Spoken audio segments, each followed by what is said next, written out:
Comment faire un reproche à notre collaborateur sans créer un drame? Comment faire pour changer notre collaborateur sans que ça dégénère en conflit? Comment faire pour que ce soit à la fois agréable et efficace? Je pense qu'on s'est tous déjà posé cette question. Je pense qu'en tant que manager, on a tous eu ou on a tous quelques collaborateurs avec qui ça pourrait mieux se passer, qu'on aimerait bien faire évoluer parce que leur comportement est préjudiciable à la performance ou en tout cas, ils n'aident pas l'esprit d'équipe. Je vais vous expliquer dans cette vidéo exactement comment faire pour que ça se passe bien et surtout que ce soit efficace. La première question qu'il faut que vous vous posiez, c'est est-ce que ce comportement a une influence négative sur la performance de l'équipe? Je vous rappelle que ce qui est important pour un manager, c'est d'obtenir les 2 R, c'est-à-dire des résultats et de la rétention. J'en ai parlé dans une autre vidéo. Donc la question qu'il faut que vous vous posiez, c'est est-ce que ce comportement qui vous agace, qui vous irrite, en tout cas qui vous pose un problème, est-ce que réellement il a une influence négative sur l'équipe et sur sa performance? Ou est-ce que simplement vous n'êtes pas en train de juger la personne sur vos valeurs ou sur des choses qui n'ont vraiment rien à voir avec le management? C'est la première question que vous vous posez, parce que si vous partez en guerre contre des problèmes culturels ou des problèmes de jugement que vous avez vis-à-vis de la personne, ça ne va pas fonctionner. Donc première chose à valider, quel est l'impact de ce comportement? C'est-à-dire que, est-ce que c'est un comportement qui abîme l'esprit d'équipe? Est-ce que c'est un comportement qui ralentit tout le monde? Est-ce que ça met une mauvaise ambiance, etc., etc. Ce que je vous encourage à faire, c'est d'abord de vous poser cette question-là. La deuxième question que vous allez vous poser, c'est est-ce que vous êtes prêt à passer un petit peu de temps là-dessus? C'est-à-dire, est-ce que c'est quelque chose qui vaut le coup? Parce que si c'est juste un petit truc qui vous irrite comme ça, je pense que vous avez d'autres choses plus importantes à faire. Donc, première chose, vous vous posez ces 3 questions. Est-ce que ce comportement a un impact négatif sur les résultats de l'équipe ou sur la fidélisation des collaborateurs? Et quel est cet impact? Est-ce que vous pouvez déjà vous dire, tiens, en fait, c'est pas bon pour telle ou telle chose? Et est-ce que vous êtes prêt à passer un petit peu de temps là-dessus? C'est-à-dire, est-ce que le futur que vous en espérez est vraiment un futur agréable? Parce que c'est ça, vous allez commencer à travailler sur votre collaborateur parce que vous voulez l'emmener, vous voulez emmener l'équipe vers quelque chose de meilleur. Ensuite, je vais vous dire les choses qu'il ne faut pas faire. Et c'est des choses qu'on a tendance à faire naturellement. La première chose qu'on a tendance à faire naturellement, c'est en parler à tout le monde. Pourquoi? Parce que ça nous énerve et donc on a envie d'en parler à tout le monde. Et en fait, on en parle souvent à tout le monde, sauf à la bonne personne, c'est-à-dire à la personne qui peut changer les choses, le collaborateur en question. Donc, évitez d'en parler à ses collègues, évitez d'en parler autour, en espérant qu'il ait un retour par la bande, etc. Ou plutôt en montrant à vos collaborateurs que oui, ça vous énerve, tout en faisant rien, parce que là, vous vous décrédibilisez en tant que manager. Donc, en gros, évitez d'en parler à tout le monde, parlez-en à une seule personne, à lui. Maintenant, ne tombez pas non plus dans l'excès inverse. C'est-à-dire que l'objet, c'est pas de lui faire un entretien de recadrage et de lui casser la figure. Ça marchera pas non plus. Ça va créer un conflit et ça, en fait, c'est prendre un marteau pour écraser une mouche. Peut-être que vous serez amené un jour à faire des entretiens de recadrage, mais on n'en est pas là. J'ai quelque chose de beaucoup plus soft et de beaucoup plus efficace à vous proposer avant d'en arriver là. Et la dernière chose que je vous déconseille de faire, c'est d'utiliser la méthode du sandwich, que pourtant vous allez trouver dans plein de bouquins de management et plein d'articles sur la communication. En gros, la méthode du sandwich, c'est d'aller voir la personne à qui vous avez quelque chose de négatif à dire, mais d'enrober tout ça à l'intérieur de quelque chose de positif. Du style, tu sais, t'es vraiment un très très bon élément, genre, hein, ce qui serait bien quand même, c'est que t'arrives moins souvent en retard aux réunions, mais vraiment, t'es un très bon élément. Si vous dites ça à quelqu'un, vous n'êtes pas sûr de ce qu'il comprend, et lui, il n'est pas sûr de ce que vous venez de faire. Il ne sait pas si vous lui avez fait un compliment, et il ne sait pas si vous lui avez fait une réprimande. Et donc, il peut tout à fait se dire, comme je suis un bon élément, je peux être en retard aux réunions. Or, c'est exactement l'inverse de ce que vous voulez. Donc le sandwich, c'est banni, ça ne marche pas. Quand vous voulez faire un feedback, parce que c'est comme ça que ça s'appelle, négatif, vous faites un feedback négatif. Donc maintenant, je vous ai dit ce qu'il ne fallait pas faire, je vais vous dire ce qu'il faut faire. Mais je voudrais faire juste une petite aparté. C'est qu'on va sortir du système punition-récompense, le système qu'on connaît, le système qui existe à l'école, le système peut-être que vous ont appris vos parents et que vous a appris votre entreprise. Le système punition-récompense, ça veut dire que quand quelqu'un fait quelque chose de mal, on lui tape sur la tête ou sur les doigts pour pas qu'il recommence, et quand il fait quelque chose de bien, on lui offre une petite prime ou un petit biscuit pour qu'il continue. Et en fait, c'est une des manières les moins efficaces de changer le comportement des gens. Moi, ce que je vais vous proposer, c'est pas une méthode qui regarde le passé, parce que le système punition-récompense focalise sur le passé. Je vais vous donner le système du feedback. Et le système du feedback, il prend les gens pour des adultes et il leur explique qu'on leur fait confiance et qu'on a confiance en eux pour l'avenir. Ce qui va être très important dans ce que je vais vous dire, c'est que vous allez agir en pensant à l'avenir. Ensuite, vous allez agir en faisant confiance à votre collaborateur. C'est-à-dire que, à partir du moment où vous lui dites qu'il y a quelque chose qui ne va pas, ça veut dire que vous lui faites confiance pour qu'il change à l'avenir. Et la dernière chose extrêmement importante, c'est que vous allez miser sur la répétition plutôt que sur la violence. C'est-à-dire que plutôt que de casser la figure, comme je disais tout à l'heure, à votre collaborateur, vous allez plutôt faire un feedback qui va être répétitif.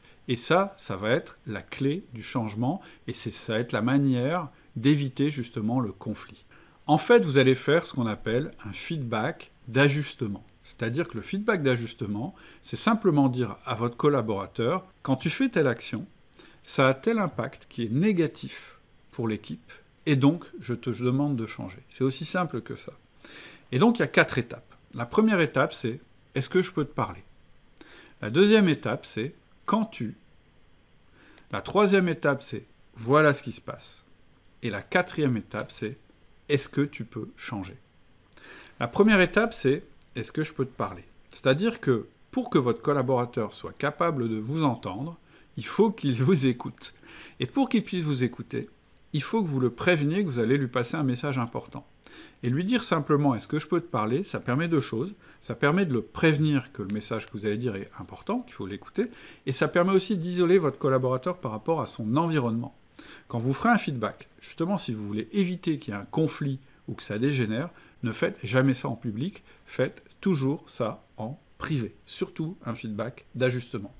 Donc vous le prenez à part, vous lui dites « tiens, on va boire un café » ou vous lui dites « tiens, j'ai un petit truc à te dire ». Mais en tout cas, vous vous arrangez pour qu'il vous écoute, mais que ce ne soit pas non plus un traumatisme. Ne le convoquez pas dans votre bureau. Première étape, donc, est-ce que je peux te parler? Deuxième étape, vous allez décrire son comportement.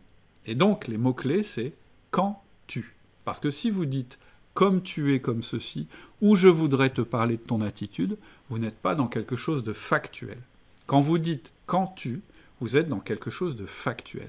Quelque chose de factuel, c'est quelque chose qui s'entend ou qui se voit. C'est aussi simple que ça. Si, au moment de faire votre feedback, vous n'êtes pas capable de sortir quelque chose qui s'entend ou qui se voit, si vous êtes dans le jugement, votre feedback ne marchera pas.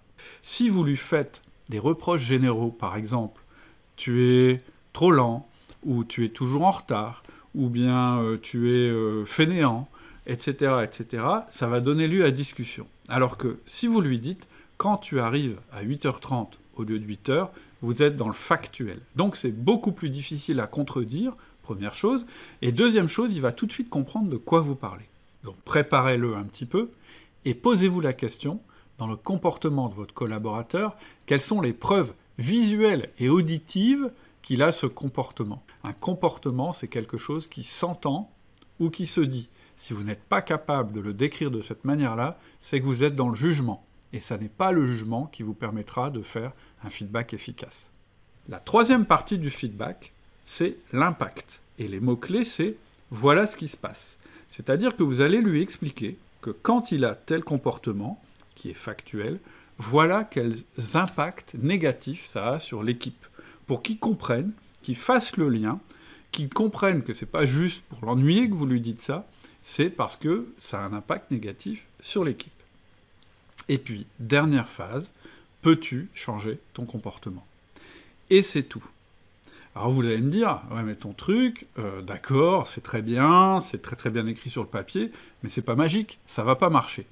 Eh bien si, moi je peux vous dire qu'à 90%, ça fonctionne, et ça va vous éviter l'énervement ou la sanction vis-à-vis de votre collaborateur. Alors pourquoi ça va marcher? Ça va marcher parce que la clé, c'est la répétition. C'est-à-dire que tant que le comportement va persister chez votre collaborateur, vous allez continuer à faire le feedback. Et donc, pour que vous puissiez avoir cette régularité, cette répétition qui vont finir par payer, il faut aussi que votre feedback soit non traumatisant, qu'il soit clair et qu'il soit fait sous un mode court. Parce que si vous êtes dans le traumatisme, ça fonctionnera moins bien. ça fonctionnera moins bien parce que votre collaborateur va se focaliser sur l'émotionnel. Il va être vexé, surtout si c'est quelque chose d'humiliant.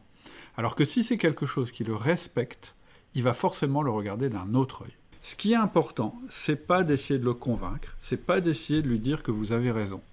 Ce qui est important, c'est qu'il entende votre message. Ce qui est important, c'est que vous soyez factuel sur la deuxième partie du feedback. Ce qui est important, c'est que vous ne le lâchiez pas. Ce qui est important, c'est que le feedback soit rapide et soft. Alors, qu'est-ce qui va se passer? De temps en temps, votre collaborateur ne va pas être d'accord, ou il va dire « c'est pas vrai », ou bien il va dire « oui, mais c'est comme ça ». Eh bien, vous ne chercherez pas à lutter. Vous lui direz « ah bon, bah, excuse-moi, peut-être que tu as raison ». Et quand il refera le comportement, à nouveau, vous ferez le feedback. Et je peux vous dire qu'avec le temps, il va modifier son comportement. C'est très très rare qu'un collaborateur ne change pas. Alors, est-ce que le système du feedback va vous éviter de faire preuve d'autorité pour tout le reste de votre carrière? Est-ce que ça veut dire que c'est la fin des sanctions dans votre entreprise, etc.?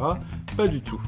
Par contre, c'est vraiment un système qui est plus efficace et qui vous permettra de résoudre bien des choses, je dirais dans 90% des cas, pour ne pas justement être appelé à utiliser votre rôle hiérarchique, votre autorité, et ne pas être obligé d'utiliser la sanction pour résoudre les problèmes que vous avez avec votre équipe, parce que c'est ça qui va saper votre équipe à terme.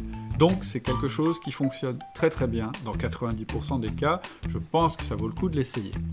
Si vous voulez en savoir plus sur le feedback, si vous voulez connaître d'autres outils du manager, je vous encourage à lire mon livre et je vous mets le lien en description. Vous pourrez le télécharger. Vous verrez que le feedback, en fait, il s'inscrit dans un système de management complet que je vais vous proposer. C'est gratuit, ça se lit vite et ça peut complètement changer votre manière de voir le management. Donc à bientôt.